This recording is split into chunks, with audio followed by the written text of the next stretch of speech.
Quero cumprimentar todos os irmãos com a paz do Senhor.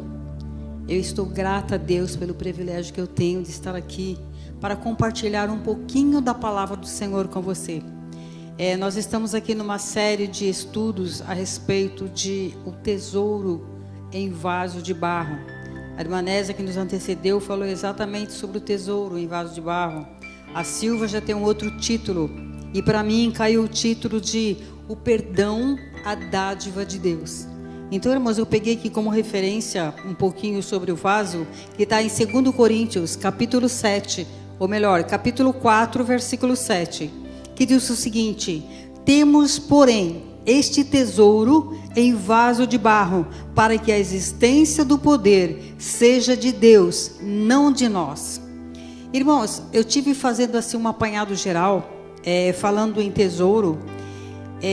Nos tempos antigos, era costume, era prática deles guardarem tesouro dentro de vaso de cerâmica. Então aquilo ali ficava guardado anos e anos ali dentro. Há pouco tempo atrás teve uma descoberta que dentro de um vaso de cerâmica acharam alguns papiros, alguns manuscrito bíblico, manuscrito do Mar Morto, que estava dentro daquele vaso de cerâmica há quase 2000 anos atrás. Então assim, como esse tesouro ficou tanto tempo guardado dentro daquele vaso de cerâmica, assim também é o Senhor usando o vaso, seres humanos, e deixa guardado dentro de nós tudo aquilo de precioso, de bom, que existe na sua palavra, que é um verdadeiro tesouro. O tesouro, irmãos, que ficava guardado no vaso de cerâmica, pode ser comparado a um tesouro com pessoas, nós, pessoas que estamos guardando a palavra de Deus como um tesouro. Se todos guardassem a palavra, os ensinamentos como um tesouro dentro do seu coração, a nossa vida seria totalmente diferenciada, seria totalmente diferente, porque assim, o tesouro que está lá dentro é a revelação divina da palavra de Deus, do Senhor Jesus Cristo. O Espírito Santo, ele habita num corpo que é o vaso de barro. Aí você se pergunta, mas por que o Senhor escolhe um vaso tão simplório como eu para guardar tesouros tão maravilhosos? Ora, esse tesouro, irmãos, aparentemente demonstra que o poder e a glória do Evangelho, ela está demonstrada, ela vem de Deus e não do utensílio. Então o utensílio está guardando o tesouro, mas esse tesouro, que é a revelação divina, ela vem de Deus. Nós, como vasos, apenas recebemos esse tesouro e tentamos colocar em prática. Foi passado para mim, irmãos, antes, porém, eu queria dizer aqui que lá em Isaías, no capítulo 64, diz assim: mas agora, ó Senhor, Tu és o nosso Pai, nós o barro, Tu nosso oleiro, e todos nós obra das Suas mãos. O oleiro é o nosso Deus, e o barro somos nós, que temos que deixar que o oleiro nos molde de acordo com a sua vontade. Quando nós aceitamos isso, ser moldado pelo Senhor, de acordo com a sua vontade, esse tesouro dentro do vaso, ele começa a ser acumulado. Começa a vir o amor, vir o perdão, vir as qualidades de um verdadeiro cristão. Ela vai acumulando tesouros incontáveis dentro desse vaso, que apesar de ser de barro, dentro dele está esse tesouro, que é a palavra de Deus, a revelação divina do Senhor. Por isso é importante, irmãos, que a gente tenha comunhão com Deus, que a gente fale com Deus, que a gente lê a palavra, que a gente esteja nos pés do Senhor. E isso é importante. Nós vamos adquirindo conhecimento, vamos adquirindo prazer de estar na casa do Senhor, prazer de falar da palavra, prazer em servir o Senhor. Quando você não vem na casa do Senhor, você sente saudade, você sente falta, porque é importante para você dentro do teu coração, você almeja estar sempre nos pés do Senhor. E é isso que nós temos que fazer, para que esses tesouros que está dentro de nós possa ser compartilhado, como nós estamos fazendo nessa série de tesouros em vasos de barro. Pois bem, para mim falar do perdão que me foi colocado, perdão é uma dádiva de Deus. Eu preciso falar um pouquinho do pecado, porque sem o pecado não tem como ter perdão. Então vamos falar um pouquinho do pecado. Perdão no Antigo Testamento usualmente era transmitido a ideia de expiação. Expiação era o uso em conexão com o sacrifício, era frequentemente o seu uso como perdão, e implica que alguma expiação foi feita. Sempre quando tinha sacrifício, expiação, é porque estava fazendo alguma, frequentemente fazendo alguma expiação, porque foi efetuado para perdão de alguma coisa. Então, quando nós falamos sobre expiação, a palavra expiação significa elevar, carregar. Cada vez que era feita uma expiação, se dava a ideia de que o pecado saía do pecador e ia para bem longe. Esta era a ideia no Antigo Testamento. Porém, quando o perdão era obtido, tratava-se de algo muito importante e deveria ser grato. A alegria da gratidão está no coração das pessoas que foram perdoados através daquele sacrifício. A história do perdão, irmãos, é uma das mais comoventes. Por quê? Porque o dono da Bíblia, que é Deus, é o mesmo que é o dono do perdão. O mesmo que tem a palavra de Deus, é o mesmo que tem o perdão que está na palavra. E o perdão, ele age em pleno conhecimento de causa, o Senhor, porque o Senhor tem total soberania sobre a sua palavra, sobre o perdão. Ele é soberano e ele sabe exatamente o que é perdoar, porque ele enviou o seu filho para que derramasse sangue na cruz, para que nós pudéssemos ser perdoados. E aqui, em Daniel, capítulo 9, verso 9, diz assim: ao Senhor pertence a misericórdia e o perdão, pois nós sempre estamos rebelando contra ele. Em Daniel diz assim: por nós rebelamos contra ele. Mas na realidade, nós estamos sempre pecando, sempre fazendo algo e temos que pedir perdão para o Senhor. Sempre, irmãos. O ser humano é muito falho e ele tem constantemente, está pedindo perdão pela sua fraqueza, pelas suas falhas, né? Para que o Senhor continue nos perdoando e nós vamos seguindo em frente. Mas precisamos do perdão de Deus. Para todo e qualquer motivo, temos que ter esse perdão do Senhor. A Bíblia relata lá no livro de Filemão, no Novo Testamento, no livro de Filemão, é isso mesmo. Tem o seu funcionário que era um escravo chamado Onésimo. Onésimo era fugitivo, um escravo que fugiu. Aqui não relata exatamente o que foi que ele fez, mas ele era um escravo fugitivo. E como fugitivo, nessa parte, quando ele fugiu, ele encontra com o apóstolo Paulo. E o apóstolo Paulo começa a falar da palavra de Deus para Onésimo. E ele aceita o evangelho pregado e ele muda de vida.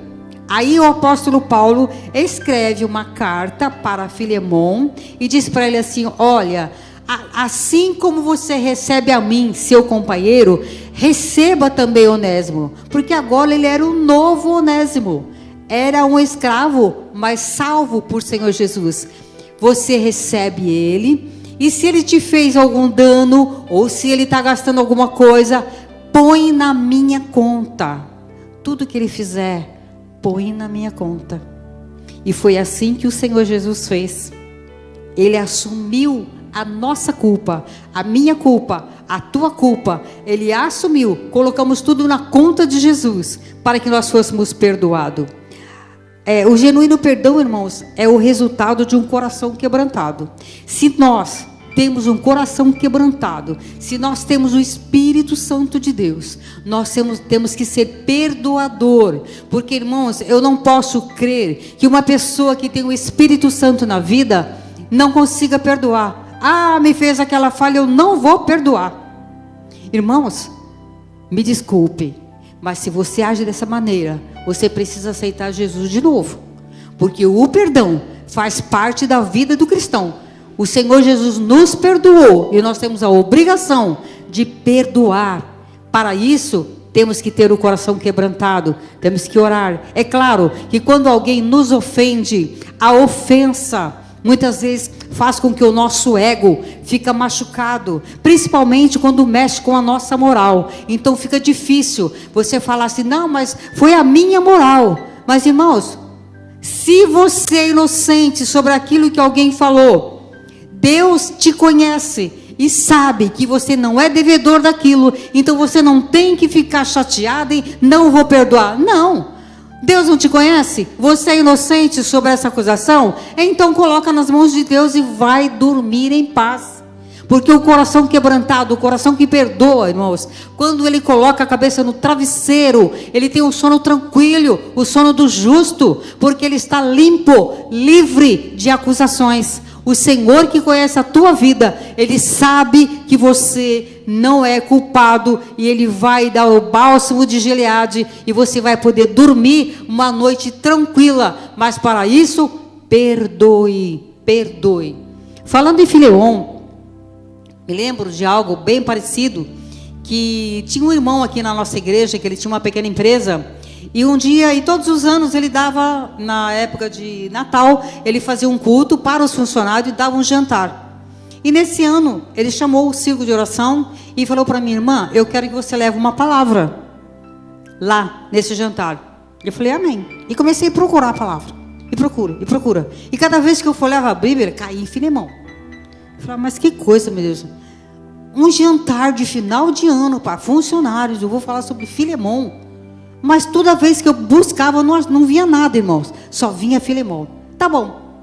Peguei essa palavra e levei naquele jantar. E no dia seguinte eu viajei para o interior. Fiquei 15 dias fora. E aí quando eu cheguei, uma diaconisa disse assim, olha, aquele irmão que teve o jantar lá está te procurando. Eu falei, amém. Fala para ele que eu cheguei, estou aqui. E ele veio falar comigo. Ele chegou para mim e disse, irmã, sabe aquela palavra que você falou a respeito de Filemon? Pois é, irmã, no dia seguinte, um funcionário me procurou, me pediu perdão e devolveu o que ele tinha roubado da minha empresa. Então, irmãos, a palavra de Deus, ela é certeira, tem endereço certo, ela não volta vazia. Seja qual for a palavra que Deus te dê, ela não volta vazia.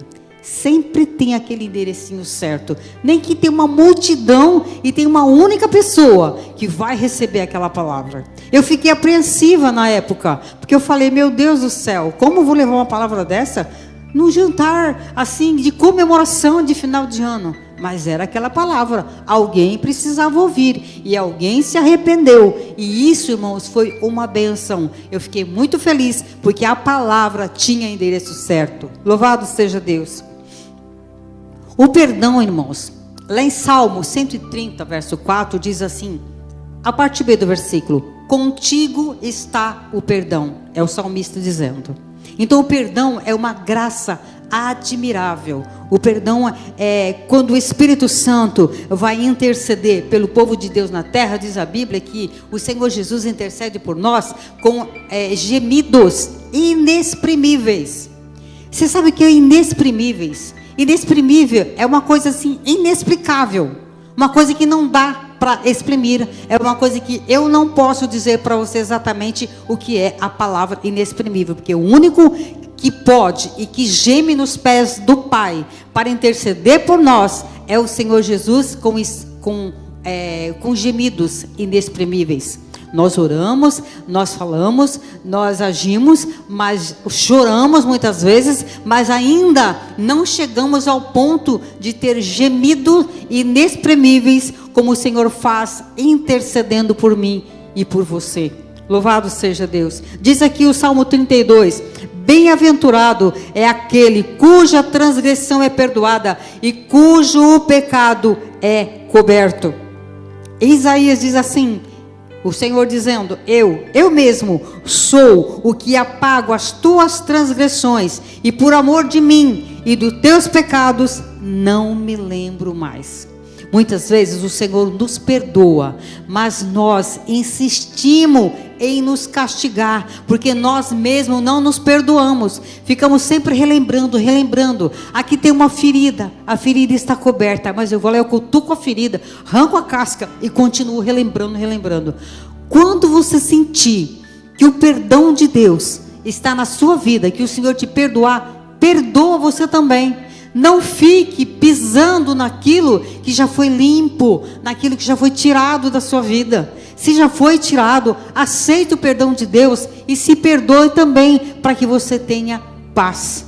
Porque, irmão, se tem uma coisa que nos deixa sem paz, é problemas, preocupações, não nos perdoando, sabe? Fica sempre relembrando, remoendo aquilo. Para de remoer e se perdoe, porque o Senhor Jesus já te perdoou. Você já pediu perdão? Foi de coração? Amém. Se perdoa também em nome de Jesus. Louvado seja Deus. Salmo 103, verso 3 diz assim: é Ele que perdoa todas as tuas iniquidades e sara todas as tuas enfermidades. Vou dizer uma coisa. Nós aceitamos muito fácil que Deus nos perdoa, mas quando fala sobre a enfermidade, a gente fica com o pé atrás. Falo por isso por causa própria, porque você sabe que Deus te perdoa. Agora, e a cura? Deus também cura? Sim, também cura. E por que você está orando e Deus não te curou ainda? Aí você vai lá em Eclesiastes 3: para tudo tem um tempo certo, aguarde no tempo do Senhor. No tempo dele, essa situação vai acabar, a cura vai chegar, porque o Senhor é Deus de milagres. Eu sou o milagre de Deus. Miqueias também diz assim, tornar-se a piedar-se de nós, subjugará a nossa iniquidade, e alcançará e lançará todos os nossos pecados na profundeza do mar. Eu até brinquei com uma irmã lá atrás. Eu falei assim: irmã, sabe o que é? Às vezes o mar está tão revolto, é que lá no fundo está cheio de pecado. O pecado do povo que o Senhor mandou lá para o fundo. Mas é só uma brincadeira. Louvado seja Deus. Irmãos, tinha um médico. Esse médico, ele atendia a população carente. E ele tinha um caderninho que ele anotava tudo. Mas o caderninho dele encheu. Aí do próprio punho, ele pegou com letras vermelhas e colocava lá: perdoado, perdoado, perdoado, perdoado. Todas aquelas dívidas dos seus pacientes carentes, ele perdoou. Só que esse médico morre. E quando ele morre, a esposa ajusta um advogado e diz: olha, tá vendo esse caderninho aqui? Eu quero receber tudo isso aqui. Eu quero receber essas contas. O advogado olhou para aquele caderninho e olhou para a médica e disse para ela assim: olha, eu vou até ler aqui para não errar. Não existe justiça no céu e na terra que lhe dê o direito de recebê-las. Sabe por quê? Porque o próprio médico em punho tinha escrito: perdoado. Então não existia justiça que pudesse fazer com que aquela mulher ganhasse esta causa, porque o seu esposo já havia perdoado todas aquelas dívidas. Assim é o Senhor Jesus. Tudo ele anulou, ele cancelou, ele perdoou os nossos pecados e as nossas dívidas, irmãos. Está tudo perdoado, tudo perdoado. Diz aqui em Mateus 29: aprendei de mim, que sou manso e humilde de coração. É o que nós temos que ter, irmãos, sermos manso, humilde de coração, perdoando uns aos outros, porque tem uma coisa: se nós não perdoar o nosso irmão, nós também não seremos perdoados, não seremos. Irmãos, eu nunca me esqueço que eu trabalhei numa empresa durante anos, E quando eu entrei lá, já tinha um funcionário de 27 anos de empresa. Naquela época se aposentava com 30 anos. E esse moço era muito bom. E tinha um cliente lá que um dia disse para ele: olha, eu queria muito comprar aqui um material, mas eu não tenho dinheiro. Mas você pode me vender? E eu, depois que eu vender o meu material, ele fazia quadros, eu te pago. Ele falou: se você for falar isso com os patrões, ele não vai aceitar. Olha, faz o seguinte, eu vou te dar, você sai pelos fundos da empresa. Quando você me pagar, eu falo com eles e pago. Só que ele deu azar. Quando ele saiu pelo fundo da empresa, a empresa de frente viu, ligou para os patrões e disse: o seu funcionário está te roubando. Ele não estava roubando. Ele estava tendo misericórdia de alguém que não tinha como pagar, para receber depois. Se ele tivesse feito como disse Paulo: olha, se tem alguma dívida dele, alguma coisa, põe na minha conta. Ele podia ter falado assim: olha, eu vou lá falar com o patrão e eu ponho na minha conta. Pelo menos ele disse: se você não me pagar, ele desconta o meu salário. Mas ele não pensou assim. Ele simplesmente deixou o rapaz embora. Ele trabalhou o dia. Quando ele chegou à noite, hora de ir embora, o patrão chamou ele e disse: você está despedido. Mas como assim? Você está me roubando. O rapaz lá do fundo disse que viu você passando mercadoria por trás da porta da loja. Ele disse: mas eu vou explicar. Explicou. Não teve explicação. Foi mandado embora. Perdeu 27 anos da sua vida naquela empresa. Sujaram a carteira dele. Colocaram ali como ele fosse por justa causa mandado embora. Todos nós choramos por ver o desespero daquele homem. E os patrões não perdoou. Por mais que ele explicasse, não teve perdão. A falta de amor, a falta de Deus no coração das pessoas age dessa forma. Prejudicou muito aquele moço. Ele agiu errado? Sim. Ele não pensou em agir diferente. E foi aí o erro dele. E por isso perdeu 27 anos da sua vida. Então, a falta do amor, a falta do perdão faz com que às vezes eu nunca mais voltei naquela empresa. Mas com certeza, diante de Deus, isso não ficou impune.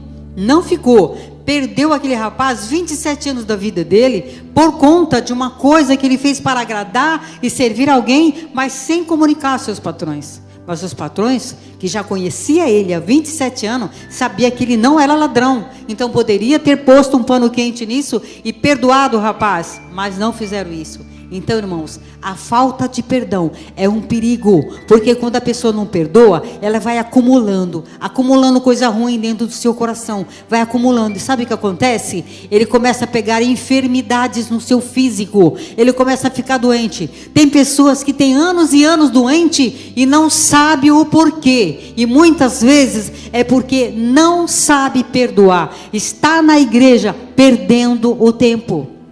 Eu vou falar de mim. Irmãos, eu tenho 58 anos de crente.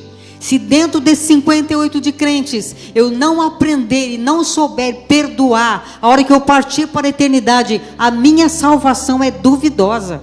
O que adiantou eu ficar 58 anos dentro da casa de Deus e não saber perdoar as pessoas, não ter o amor de Cristo dentro de mim? Então é importante o perdão. Perdoe, limpa o seu coração. Deixa Deus trabalhar, vai agindo, vai falando com o Senhor, limpa. Senhor, eu não quero assim, me ajude, porque eu sei que tem muita coisa que depende de mim, mas tem muita coisa que eu dependo da ajuda de Deus para que eu faça. Nesta manhã, a palavra que eu deixo para você é essa: sede meus imitadores, como eu sou de Cristo, disse o apóstolo Paulo. Vamos pelo menos imitar o apóstolo. Se nós não temos condições de imitar a Cristo, vamos imitar pelo menos o apóstolo Paulo, tendo o perdão, tendo a palavra de Deus, para que nós possamos encher-nos da sua palavra. E, irmãos, quando nós enchemos da palavra do Senhor, sabe o que acontece? Às vezes acontece algo nas nossas vidas e através da palavra a gente percebe que está errando. A palavra, ela fala para você o que você está fazendo de certo e de errado. Então, a palavra do Senhor é aquela que temos que estar constantemente abrindo, lendo, estudando, meditando, buscando nela aquilo que é o melhor para nós. Que Deus te abençoe, que Deus te ajude. Se você tem dificuldade em perdoar, a partir de hoje, faz um propósito com o Senhor, para que você seja algo perdoador, para que você também seja perdoado. Amém? Deus abençoe a todos, em nome de Jesus. Amém.